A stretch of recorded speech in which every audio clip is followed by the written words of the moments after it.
Chers compagnons, bonjour à tous. Vraiment, ça fait du bien de Kutani Poto Lobela, politique Yamboka Nabiso. J'étais surpris le samedi, il y a été bandeko belé sur Bamona Kiango, il y a un colonel. Na mwasi na ye na bagarde. O basala qui crash na avion kota ki sangani. Kombo na eso ki gisore, eso ki gisore bo. Alors, à ma grande surprise, Namoni Piraneo a présenté ma condoléance et puis bazo regretté la perte nae. Mais c'était un colonel, c'était un officier supérieur à FARDC. Et puis Abandé Kozwa, Azwa qui avion na bagarde na mwasi nae po na lubufu. Po bakende kolandela bakende kotala place wana. Nzoka toyebi que kota kisangani ezana danger makasi. Po ezo gete yango. Olanda ki ba tweet ya nani ya mwana Museveni azo pointer toujours Kisangani. A M23 bazo pointer toujours Kisangani. Donc jusque là, ezana ba officier oyo baza ko continuer au travailler na batouana. C'est pourquoi tant que lobela ka vigilance ezalaka parce que nous n'avons pas deux pays. Ozaka na ekolo moko o lelo soto perdre ngo bande konanga to komi ba étranger. Mais c'est une réalité. Et le président Edi Kanzaouti Koloba, c'est quelque chose où il est interpellé par Kambiambo Canabiso. Vous savez, Nakokozwa, 3 exemples.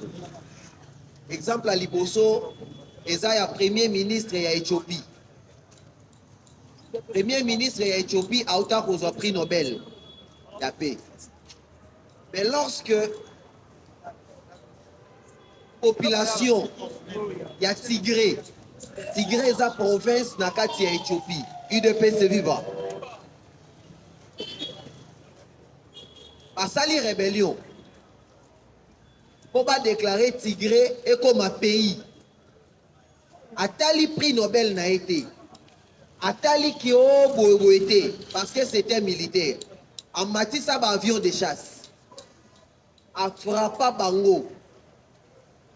Mon entier Bazolo, Babazo réclamé Bazolo Batika a Betty Bango alobi, ça ne peut pas passer. A Kati Bango Bavoignon sur un ravitaillement, dans les côtes na Tigré. Na minute Tozolo ba Tigré zonga na Kati Éthiopie, va déclarer pays à part. Pourquoi? Parce que Bango Bayaki na force, Bakuten pe na force où il est qui Bango. Ba M23 c'était un groupe des aventuriers. O basangani po ba tenter loko moko boy soki rosimba te. Soki totali ndenge ba osela marambo e baza ko essayer. Ameka ki Goma Goma ngo pe est tombé jusqu'aujourd'hui. Et ça n'est belé o bandimate ke Goma tomba mais tomba. Amekipe Bukavu esa nini est tombé. Lelo, tomoni Corneille Nanga zosa la meeting, a tia drapeau na bango ya ba terroriste ya AFC M23, a tia pena drapeau ya RDC ba komi République du Kivu. Quelle bêtise! République du Kivu. Azana nous ba institution te. Pour caractériser Bango, lokola un État ou pays, une république, tout consort. Mais Bazo Meka, et ça lokola balobara soko zui musapi okoti na sima ya koba. Ozo Meka te. Est-ce qu'on robimisa o mobimba? Kobe fasa nini? IDPS viva. Ce qui koba beti oboy. Osali nini? Oganyi. Ozo kota musapi na sima na e. Aokata o musapi.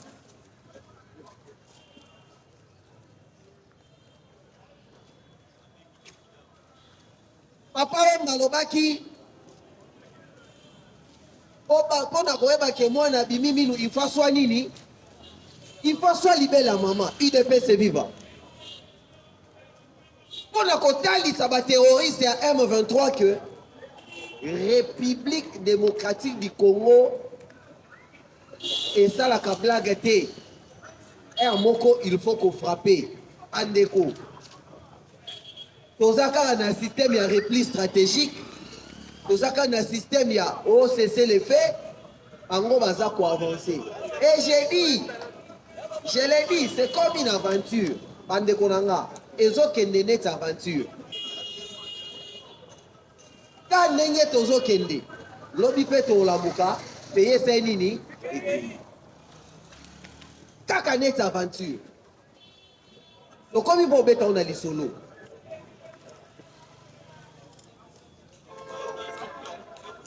États-Unis, oui.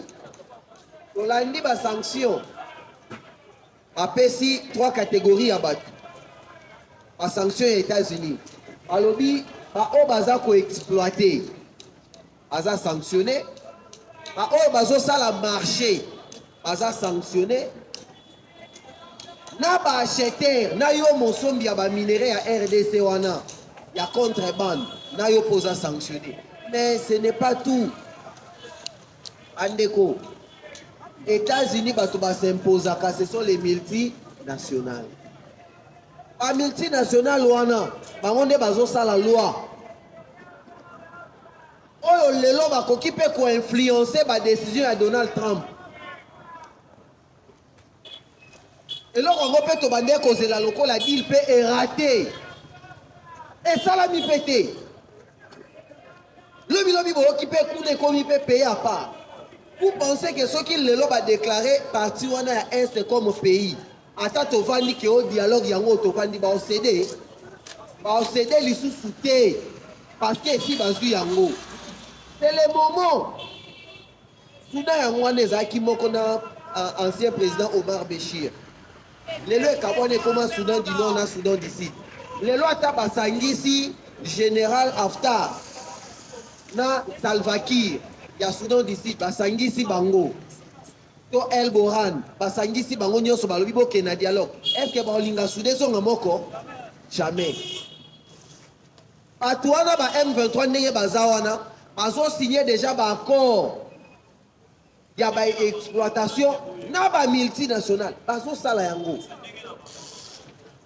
biso to vandi atolobi ke bakei congrès ya ba parti na bango po ba réorganiser ba restructurer opposition na Belgique tout consort oyebi ba mindele combien ba occidentaux o baza na sima ya bato wana bazo ça fait lobbying. Nous avons besoin de la force. Alobara eloko ba botoli na force bazwaka ngo pe kaka na force. Jamais eloko ba botoli na force yo ya ozongo na kati ya lisolo eko okozwa yango te.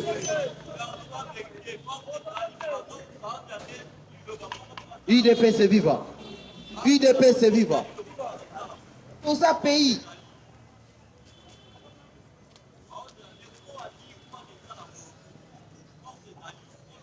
Bandeko na ngai soki tolalisi misu tokolobela lisu 2 345 410 km² te esili bokekei boke kokende biso kaka boye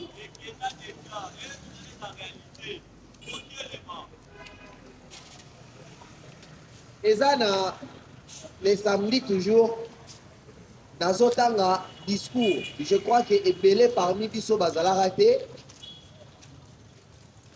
le 30 juin 1960 oyo roi des Belges abanda kosala discours. Mais nazwi discours na ye nazwi quelques maloba nalobaki non na mwata nanga mokie mpo na kozwa na parlement ebongi na épinglé quelques points oyo natrouvaki na maloba na ye. Pourquoi? Parce que baza bato oyo bagéraki mpe mboka na biso de 1885 tina 1960. Donc 1885 kutu te parce que bazalaka déjà avant conférence de Berlin nde eyeko pour partager ce qu'on m'a ramené sur normal. Donc avant indépendance babelge basala 80 ans déjà bazalaka awa. UDPS c'est vivant. UDPS c'est vivant. Fachibé. Roi Belgique alobeli ba danger moko eza ko gete mboka na biso oti lelo andeko nanga ba danger wana ezali.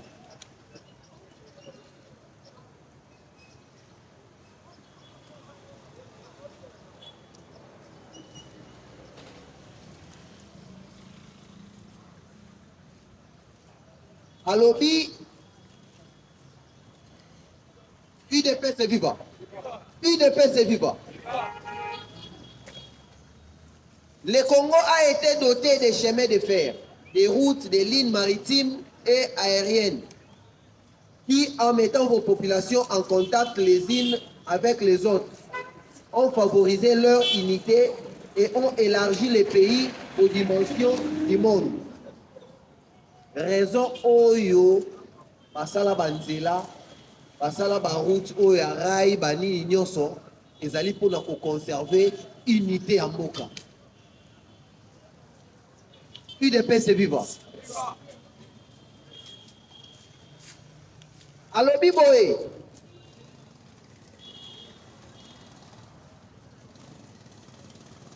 un service médical dont la mise au point a demandé plusieurs dizaines d'années a été patiemment organisé et vous a délivré des maladies combien dévastatrices. Des hôpitaux nombreux et remarquablement outillés ont été construits. L'agriculture a été améliorée et modernisée. Des grandes villes ont été édifiées et à travers tous les pays, les conditions de l'habitation et de l'hygiène traduisent des remarquables progrès. Des entreprises industrielles ont mis en valeur les richesses naturelles du sol. L'expansion de l'activité économique a été considérable, augmentant ainsi le bien-être de vos populations et dotant le pays des techniciens indispensables à son développement. Grâce aux écoles de mission, comme à celles que crée le pouvoir public, l'éducation de base connaît une extension enviable. Une élite intellectuelle a commencé à se constituer, que vos universités vont rapidement accroître. UDPS est vivant. Iloko ba Belge batikela kibiso oboma yango. Ba école ya technique ezalaka lisusu te. Agriculture ezalaka lisusu te. Tokoba koluka nini? Bureau. UDPS est vivant. UDPS est vivant. Nzokande ba Belge bayebaki ke base ya makambo nyonso eza activité agriculture.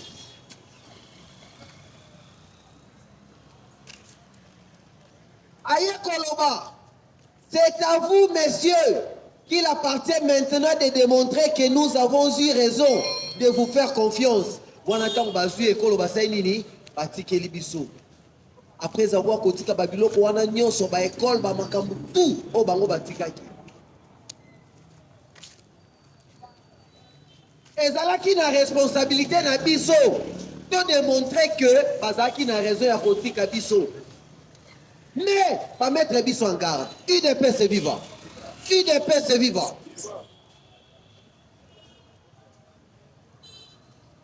Alors Biboé, vos dirigeants connaîtront la tâche difficile de gouverner. Il leur faudra mettre au premier plan de leurs préoccupations, quels que soient les partis auxquels il appartient, les intérêts généraux du pays.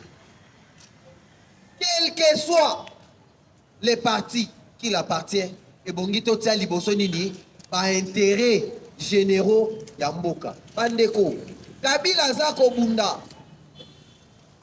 Kabila Zako attaquer pays. Posons-nous la question. Par intérêt nini général Yamboka o Kabila Zako Bundela po ya kozonga na pouvoir.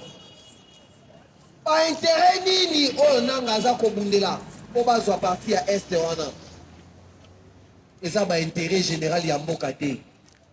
Eza ba intérêt na bango partisan. UDPS est vivant. UDPS est vivant.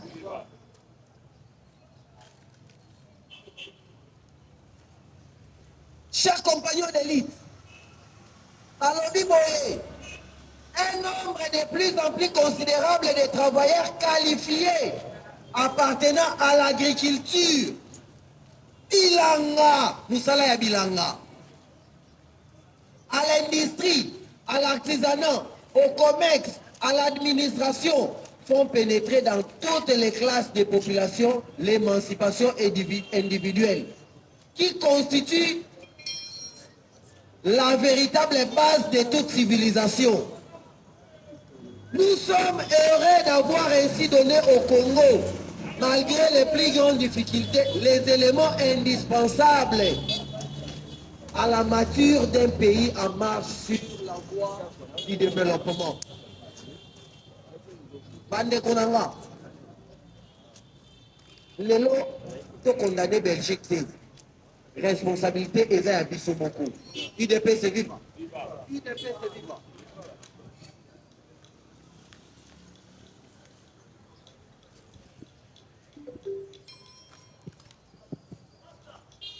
Responsabilité eza ya biso bato batikela mboka. Tozosala nango nini? Togangi awa. Petit commerce eza eloko oyo ebongi batikela bana mboka. Bakambi ya mboka basala nango nini? Po bazwaka bambongo na bango. Azozwa ba chaque fin du mois. Bazwaka basaki ya loso, basaki ya huile, ba enveloppe, ba mituka, bazopesa bango moyen s'occuper na population ezate. Batiki peuple ye moko à vivre na triste sort na ye. Likambo salaire, n'en parlons même pas. UDP c'est vivant. UDP c'est vivant.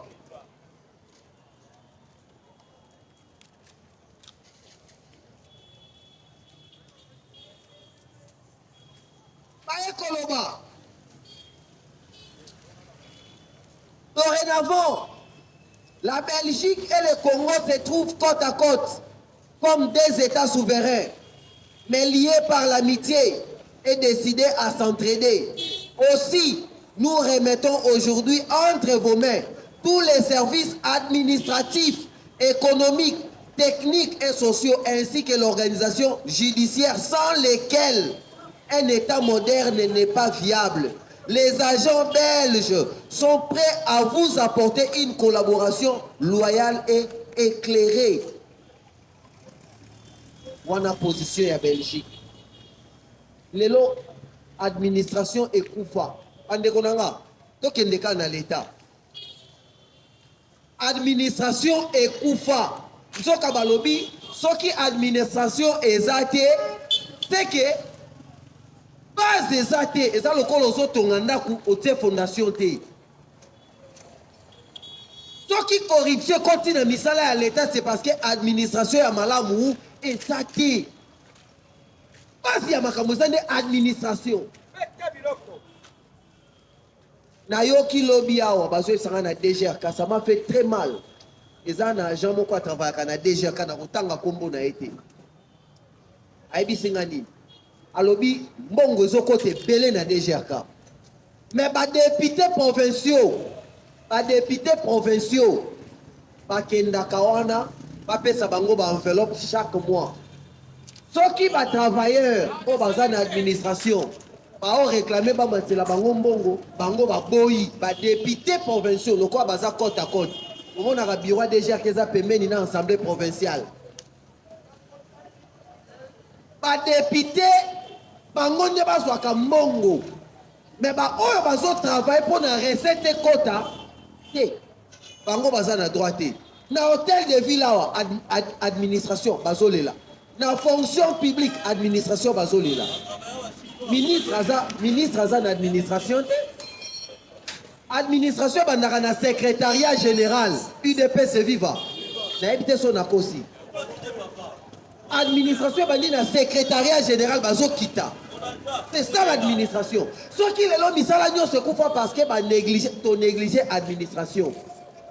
Et comme chaque ministre azoya au DG à parti politique au bazoué ba PC entreprise à l'état azui amemi bato bazata na matière te azui bango akoti bango tango ya kolongwa o akoya ye pa ena batuna sa nini abakisi administration sa nini ekufi IDPS est vivant. IDPS est vivant.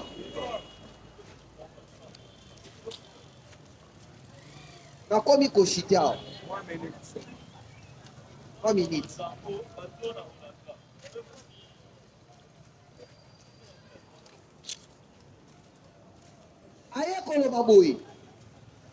Vos dirigeants connaîtront la tâche difficile de gouverner. Il leur faudra mettre au premier plan de leurs préoccupations, quels que soient les partis auxquels il appartient, les intérêts généraux du pays. Ils devront apprendre au peuple congolais que l'indépendance ne se réalise pas par la satisfaction immédiate des jouissances faciles. N'ayez sorte de comprendre et le quoi Alobi, ils devront apprendre au peuple congolais que l'indépendance ne se réalise pas par la satisfaction immédiate des jouissances faciles, mais par le travail, par le respect de la liberté d'autrui et des droits de la minorité, par la tolérance et l'ordre sans lesquels aucun régime démocratique ne peut subsister. UDPS est vivant. UDPS est vivant. Nous devons travailler. Tous à la bagoïgoïté. Pandeko, tolingalisu musala bilangate, tolingalisu se levage te. On doit se le dire. Ba Congolais ceux qui ba beteli bango lisola bilanga ha. Hey. Nga il faut na luka bureau, il faut na luka cop.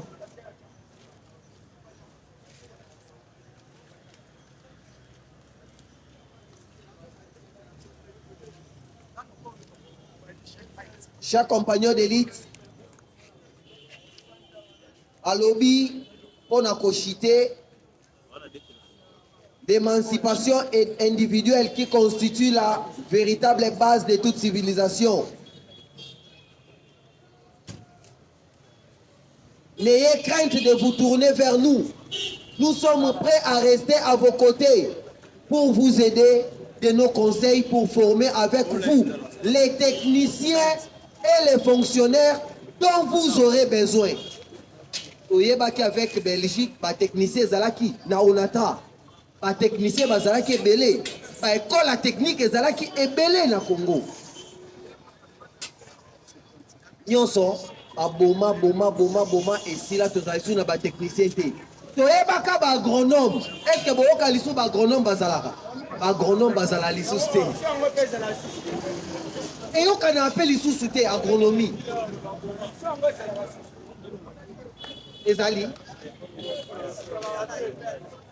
na ipen maintenant il y a aucun salango alobi te nga faut na la relation internationale nga faut na la droit nga faut na la boye il faut na l'économie il faut na la boye agronomie batu balingango lisusu te nzoka base ya makambo nyonso nde yango wana technique babelge bayaki na technique on atra technique yango tomone ba mabongo oyo bande kosala babiloko te bande ko travaille bien agriculture yango nde base ya makambo to négligea babiloko wana nyonso il faut tozonga na ba makambo wana komboke kende liboso bande ko nanga l'indépendance n'est pas facile et je l'ai dit toyeba yango aventure oyo ezosalama na est wana il y a quelques-uns oyo toza na bango awa na Kinshasa oyo baza des mèches na bato wana baza na kati ya plan wana.